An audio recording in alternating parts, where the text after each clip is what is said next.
Hello साथियों, नमस्कार। मैं मनोज कुमार आप सभी को टीचिंग डायरी में स्वागत करता हूँ। आज हम लोग रामकृष्ण मिशन के बारे में पढ़ेंगे। रामकृष्ण मिशन स्वामी विवेकानंद ने 1 मई 1897 ईस्वी में अपने गुरु रामकृष्ण परमहंस की शिक्षाओं को आगे बढ़ाने के लिए कलकत्ता के बारा नगर में और उसके बाद वेलूर मठ में इस संगठन की स्थापना किया। इस संगठन ने मानसिक उन्नति को वास्तविक उन्नति बताया था। रामकृष्ण मिशन ने मानसिक उन्नति को वास्तविक उन्नति बताया। स्वामी विवेकानंद का बचपन का नाम नरेंद्र दत्त था। इसका बचपन का नाम क्या था? नरेंद्र दत्त।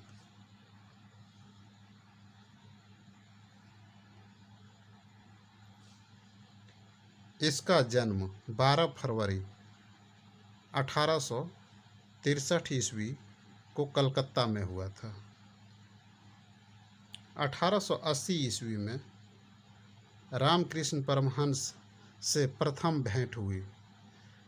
स्वामी विवेकानंद का 1880 ईस्वी में रामकृष्ण परमहंस से पहली बार भेंट हुई थी।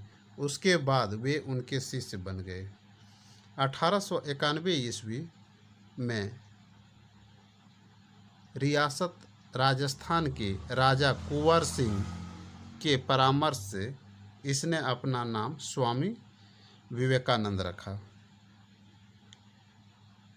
स्वामी विवेकानंद ने किसके परामर्श से अपना नाम स्वामी विवेकानंद रखा था? राजस्थान के राजा कुंवर अजीत सिंह के नाम से इसने अपना नाम, उसके परामर्श से अपना नाम इसने स्वामी विवेकानंद रखा।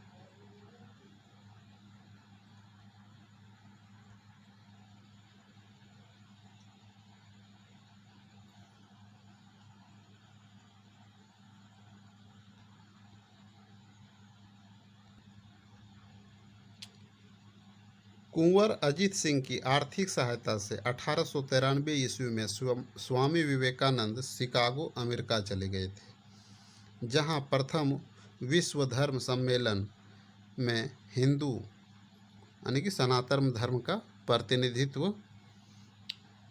प्रतिनिधित्व बनकर शिकागो अमेरिका गए थे। ये प्रथम विश्व धर्म सम्मेलन में सनातन धर्म का प्रतिनिधित्व बनकर शिकागो अमेरिका गए थे।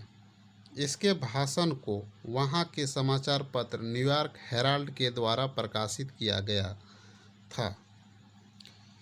इसके भाषण को किस समाचार पत्र ने प्रकाशित किया था? न्यूयॉर्क हेराल्ड ने। ये 3 वर्षों तक शिकागो में रहे। फरवरी 1896 ईस्वी में न्यूयॉर्क में इसने वेदांत सोसाइटी की स्थापना किया और कैलिफोर्निया में इसने शांति आश्रम की स्थापना किया।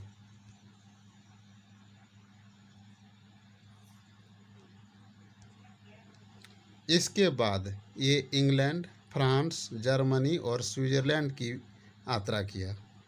1897 ईस्वी भारत लौटकर इसने रामकृष्ण मिशन की स्थापना किया था। रामकृष्ण मिशन की स्थापना कब किया था? 1897 ईस्वी में। 1899 ईस्वी में पुनः अमेरिका चले गए। 1899 ईस्वी में अल्मोड़ा जिले के मायावती नामक स्थान पर एक मठ की स्थापना किए थे। 1900 ईस्वी में द्वितीय विश्व धर्म सम्मेलन फ्रांस की राजधानी पेरिस में किया गया, जिसका शीर्ष था the Congress of the history of the religious.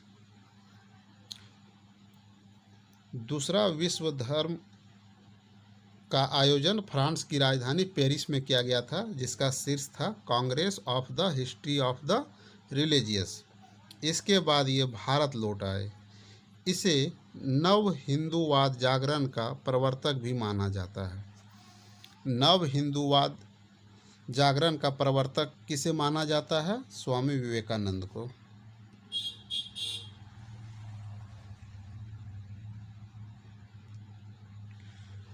Subhash Chandra Bose ने इसे आधुनिक राष्ट्रीय आंदोलन का पिता कहा। स्वामी विवेकानंद को आधुनिक राष्ट्रीय आंदोलन का पिता किसने कहा था? सुभाष चंद्र बोस ने। इसके विचारों को आयरिश महिला मार्गरेट नोबेल जिसे सिस्टर निवेदिता के नाम से जाना जाता है, इसने स्वामी विवेकानंद के विचारों को प्रचार प्रसार किया।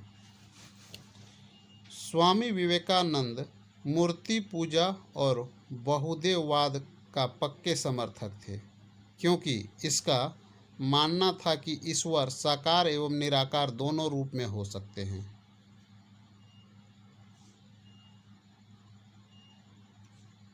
आइए देखते हैं स्वामी विवेकानंद के महत्वपूर्ण कथन। स्वामी विवेकानंद के महत्वपूर्ण कथन इस प्रकार हैं। पहला कथन, मैं ऐसे धर्म और ईश्वर को नहीं मानता जो विधवाओं, अनाथों और दरिद्र नारायण को भोजन और शिक्षा न दे सके। इसका दूसरा कथन, मानव सेवा ही ईश्वर सेवा है। स्वामी विवेकानंद ने मानव सेवा को ही ईश्वर सेवा माना है। इसका तीसरा कथन, जिस प्रकार विभिन्न सरिताओं की धाराएं समुद्र में मिलकर विलीन हो जाती है, उसी प्रकार ईश्वर की सभी धर्म ईश्वर की ओर ले जाते हैं। जिस प्रकार विभिन्न सरिताओं की धाराएं समुद्र में मिलकर विलीन हो जाती है, उसी प्रकार ईश्वर के सभी धर्म ईश्वर की ओर ले जाते हैं। स्वामी विवेकानंद की मृत्यु 4 जुलाई 1902 ईस्वी को हुई थी। आइए अब हम लोग परमहंस मंडली के बारे में जानते हैं। इसकी स्थापना 1849-50 ईस्वी में किया था। परमहंस मंडली का जो संस्थापक था, ये था आत्माराम पांडुरंग। परमहंस मंडली का संस्थापक कौन था? आत्माराम पांडुरंग। इसके सहयोगी बालकृष्ण जयकर और दादोवा पांडुरंग थे। स्थान बम्बई था। इस संगठन ने एकेश्वरवाद पर बल दिया। ये संगठन ईसाई धर्म के अनुष्ठानों का बहुत नकल करता था। परमहंस मंडली जो था, ईसाई धर्म के अनुष्ठानों को बहुत नकल करता था।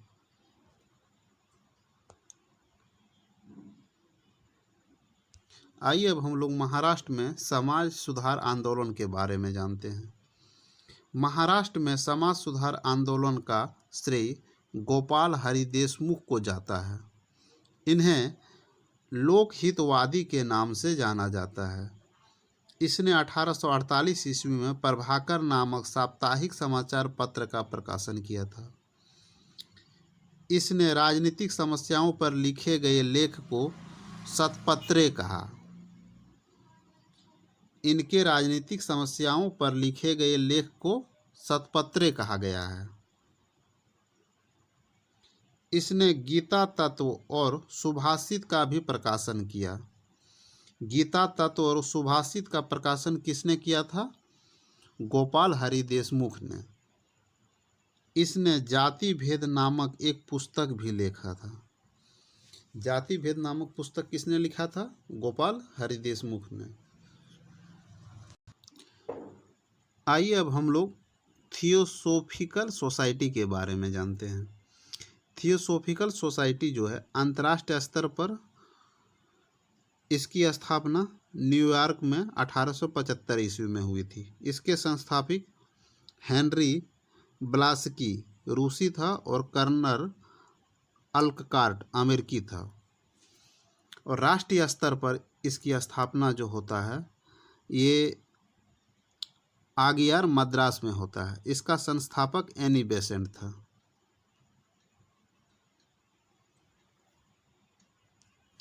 एनी बेसेंट एक आयरिश महिला थी। 1888 से 89 के मध्य इंग्लैंड में इसने थियोसोफिकल सोसाइटी की सदस्यता ग्रहण किया था। एनी बेसेंट ने 1888-89 में इंग्लैंड में थियोसोफिकल सोसाइटी की सदस्यता ग्रहण किया था। 1893 में शिकागो में आयोजित विश्व धर्म सम्मेलन में इसने भारत का प्रतिनिधित्व किया था। इसके विचारधारा को देव विज्ञान के नाम से जाना जाता है। एनी बेसेंट की विचारधारा को किस नाम से जाना जाता है? देव विज्ञान के नाम से। इस संगठन का सिद्धांत हिंदू धर्म और बौद्ध धर्म से था। थियोसोफिकल सोसाइटी के संगठन का सिद्धांत जो था, हिंदू और बौद्ध धर्म से था। इस संगठन का मुख्य उद्देश्य हिंदू धर्म के प्रति लोगों को जागृत करना था। इस संगठन का मुख्य उद्देश्य हिंदू धर्म के प्रति लोगों को जगाना था। इसकी मूलभूत बातें इस प्रकार है। पुनर्जागरण और कर्मफल के सिद्धांतों को स्वीकारा। दूसरा, विश्व बंधुत्व पर बल दिया। तीसरा, ईश्वर के विभिन्न रूपों को स्वीकारा। चौथा, जाति पात और बाल विवाह का विरोध किया। पांचवा, विधवाओं की दशा को सुधारने का प्रयास किया। छठा, इसने 1898 ईस्वी में वाराणसी में सेंट्रल हिंदू कॉलेज की स्थापना किया। इसने 1898 ईस्वी में वाराणसी में सेंट्रल हिंदू कॉलेज की स्थापना किया। इसी कॉलेज को विस्तारित रूप देकर 1916 में मदन मोहन मालवीय ने बनारस हिंदू विश्वविद्यालय की स्थापना किया था। आइए अब हम लोग अगला आंदोलन अंग बंग आंदोलन के बारे में जानते हैं। इसकी शुरुआत जो है 1828 ईस्वी के आसपास मानी जाती है। इसके प्रवर्तक हेनरी विलियम डेरिजियो था। इसके अनुयायी डेरिजिया कहलाए थे। यह फ्रांसिस क्रांति से प्रेरित था। अंग बंग आंदोलन जो था फ्रांसिस क्रांति से प्रेरित था। हेनरी विलियम डेरिजियो 1826 से 31 ईस्वी तक हिंदू कॉलेज का प्राध्यापक रहा।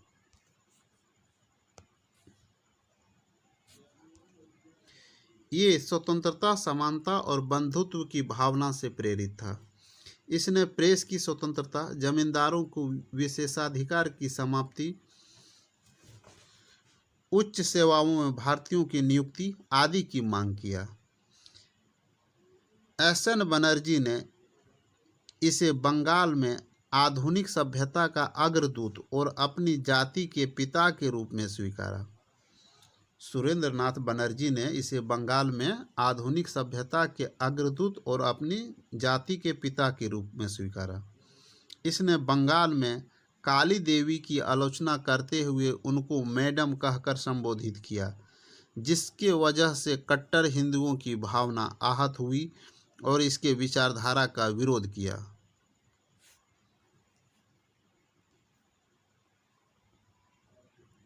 आइए अब हम लोग नेक्स्ट रहनुमाई मदयान सभा के बारे में जानते हैं। रहनुमाई मजदयान सभा। रहनुमाई मजदयान सभा जो था, ये पारसियों में व्याप्त सामाजिक एवं धार्मिक बुराइयों को दूर करने के लिए 1851 में दादा भाई नौरोजी और आर.के. कामा के प्रयासों से बम्बई में इस संगठन की स्थापना की गई थी। रहनुमाई मजदायन सभा की स्थापना 1851 ईस्वी में दादा भाई नौरोजी और आर.के. कामा के प्रयासों से कहाँ की गई थी? बम्बई में। इस संगठन ने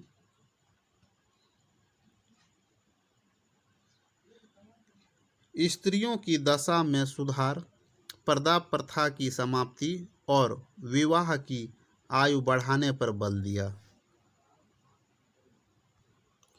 दादा भाई नौरोजी ने रस्तगुफ्तार सत्यवादी नामक पत्रिका का गुजराती भाषा में प्रकाशन किया। दादा भाई नौरोजी ने रस्तगुफ्तार सत्यवादी जिसे कहते हैं नामक पत्रिका का गुजराती भाषा में प्रकाशन किया। आइए अब हम लोग नेक्स्ट आंदोलन अलीगढ़ आंदोलन के बारे में जानते हैं। अलीगढ़ आंदोलन। इस आंदोलन का नेतृत्व सर सैयद अहमद खां के द्वारा किया गया था। अलीगढ़ आंदोलन का नेतृत्व किसके द्वारा किया गया था? सर सैयद अहमद खां के द्वारा। सर सैयद अहमद खां अंग्रेजी शासन एवं अंग्रेजी शिक्षा के पक्षधर थे।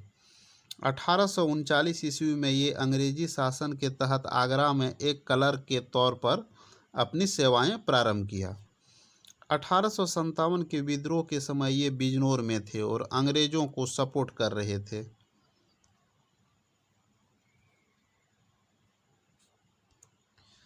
1864 ईस्वी में कलकत्ता में साइंटिफिक सोसाइटी और गाजीपुर में एक अंग्रेजी स्कूल का स्थापना किया। 1815 ईस्वी में अलीगढ़ में मोहम्मडन एंग्लो ओरिएंटल स्कूल की स्थापना किया।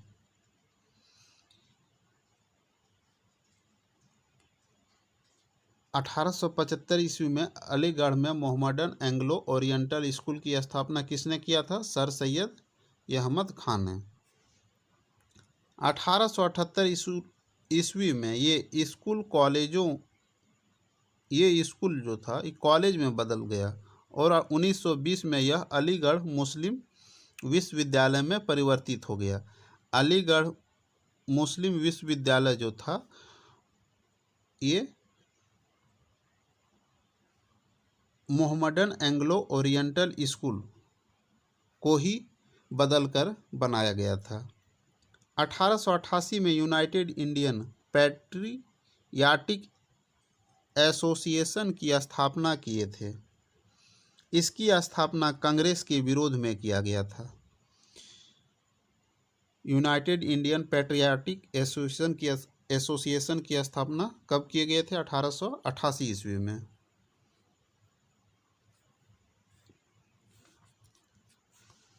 अलीगढ़ आंदोलन का मुख्य उद्देश्य इस प्रकार है। पहला, भारत में मुसलमान अंग्रेजों के प्रति राजभक्त बनाना, मुसलमानों को आधुनिक शिक्षा से जोड़ना। तीसरा, इसने अपनी विचारधारा को फैलाने के लिए तहजीब उल अखलाक नामक फारसी भाषा में एक पत्रिका प्रकाशित की थी। चौथा, इस आंदोलन का समर्थन चिराग अली, नाजिर अली अहमद अल्ताफ हुसैन, मौलाना शिवली नोमानी ने किया था। इसने मुस्लिम समाज के हितों को देश से ऊपर रखा था। आइए देखते हैं अहमदिया आंदोलन के बारे में। अहमदिया आंदोलन, इस आंदोलन का प्रारंभ 1889 ईस्वी में मिर्जा गुलाम अहमद ने पंजाब के गुरुदासपुर के निकट कादियान नामक स्थान से प्रारंभ किया था। अहमदिया आंदोलन का प्रारंभ कहाँ से हुआ था? गुरुदासपुर के निकट कादियान नामक स्थान से। किसने किया था? मिर्जा गुलाम अहमद ने। कब शुरू हुआ था? 1889 ईस्वी में। अहमदिया आंदोलन को कादियानी आंदोलन के नाम से भी जाना जाता है। अहमदिया आंदोलन को जो है कादियानी आंदोलन के नाम से भी जाना जाता है। यह आंदोलन अपने मूल रूप से काफ़ी उदार था। अहमदिया आंदोलन जो था अपने मूल रूप से काफ़ी उदार था। इस आंदोलन के मुख्य उद्देश्य इस्लाम के सच्चे और पवित्र स्वरूप को स्थापित करना था। इस आंदोलन से प्रेरित होकर इसने कट्टरपंथी जिहाद का विरोध किया। इसके प्रमुख पुस्तक का नाम बहरीन-ए-अहमदिया है।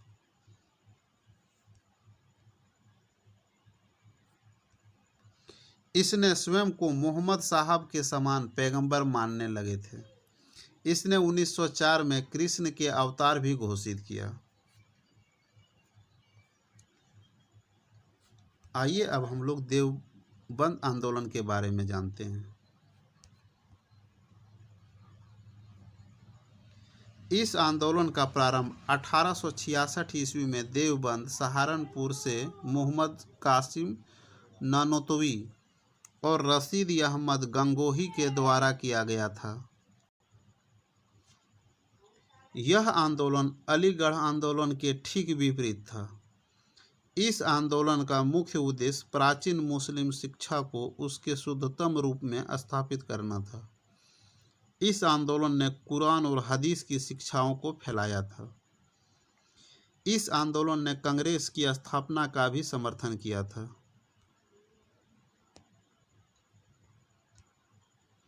इस आंदोलन के अन्य नेताओं में शिवली नुमानी और महमूद उल हसन का महत्वपूर्ण योगदान माना जाता है।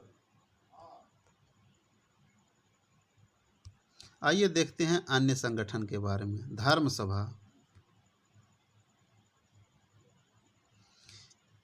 इसकी स्थापना 1830 ईस्वी में राधा कांत देव के द्वारा की गई थी। इसने सती प्रथा का समर्थन किया था। राधा स्वामी सत्संग, इसकी स्थापना 1861 ईस्वी में आगरा में शिवदयाल खत्री या स्वामी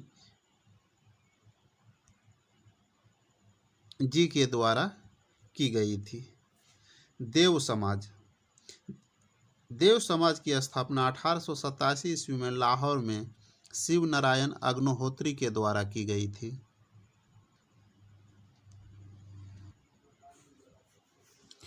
भारत सेवा संघ, सर्वेंट ऑफ लीग, 1905 में बंबई में गोपाल कृष्ण गोखले द्वारा किया गया था। भारत सेवा संघ की स्थापना 1905 ईस्वी में बंबई में गोपाल कृष्ण गोखले के द्वारा किया गया था। सामाजिक सेवा संघ, सोशल सर्विस लीग, 1921 में बंबई में नारायण मल्हार जोशी के द्वारा किया गया था। सेवा समिति, 1914 में इलाहाबाद में हृदयनाथ कुंजरू के द्वारा शुरू किया गया था।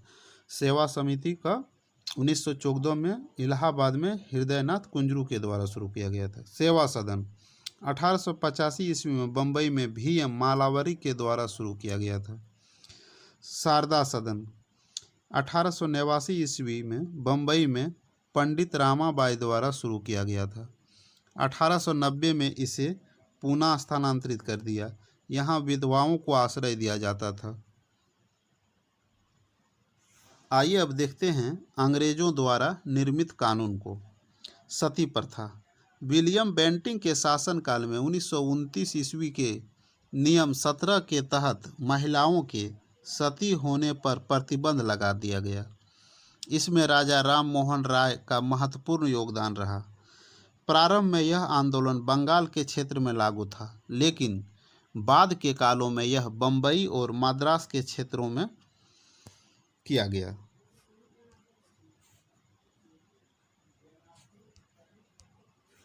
ठगी प्रथा, ठगी प्रथा विलियम बेंटिंग के शासनकाल में सिलीमैन के द्वारा इसे समाप्त किया गया था।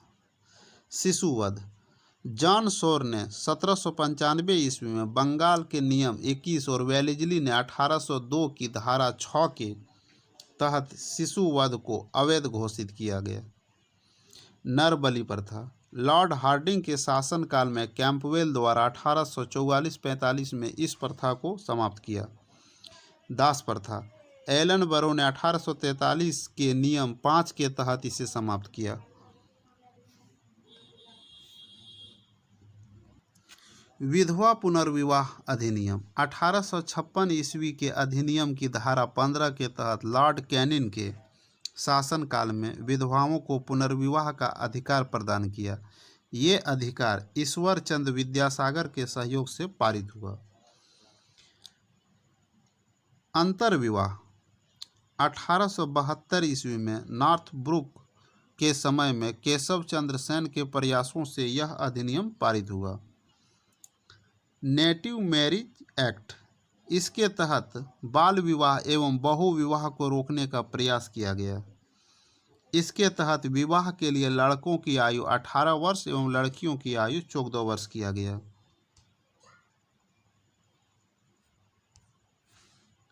समिति आयु अधिनियम 1892, यह अधिनियम बहरामजी मालावारी के प्रयासों से पारित हुआ।